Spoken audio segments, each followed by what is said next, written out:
చేయి సర్కార్ ఏలుబడిలకు వచ్చినాక ప్రైవేట్ కాలేజీలకు కూడా పెండింగ్ బిల్లులు పిల్లలకు ఫీజు రియంబర్స్మెంట్ విడుదల చేస్తామని కొడంగల్ కాకరకాయలు ఎంత దొడ్డు ఎంత పొడుగు అంటే ఆందెప్కాయ అంత పొడుగు గుమ్మడికాయ అంత దొడ్డు అన్నట్టే చెప్పిర్రు. మాటలైతే చెప్పిండ్రు కానీ కాంగ్రెస్ పార్టీ వాళ్ళు చేతల్లో చూపెట్టలేకపోయినరని మొన్న కూడా ఇట్లనే బంధుకు పిలుపునిస్తే పైసల మంత్రి ఉప ముఖ్యమంత్రి మల్లు బట్టి విక్రమార్క సారు అందరి దగ్గరికి పిలుచుకొని మీటింగ్ పెట్టి మరి 900 కోట్ల రూపాయల ఫీజు రియంబర్స్మెంట్ కింద విడుదల చేస్తామని చెప్తే బంద్ చేస్తామన్నోళ్ళు బంధుకు ఉన్నారు. చెప్పి కూడా చాలా దినాలు అవుతున్నాయి. ఇప్పటి వరకు కూడా అచ్చరాల 200 కోట్లు మాత్రమే విడుదల చేసి ఇప్పుడు చేతు పార్టీ వాళ్ళు చేతులు లావాటినట్టే చేస్తురట.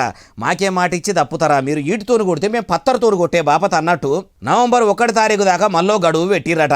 అంతలోపల గిట్లా ఫీజు రియంబర్స్మెంట్ పైకం విడుదల చేయకుంటే మట్టుకు రాష్ట్రంలో నవంబర్ 3 తారీఖు నుంచి ప్రైవేటు కాలేజీలు మొత్తం బంద్ పెడతామని గట్టిగానే గరానికి వస్తురట.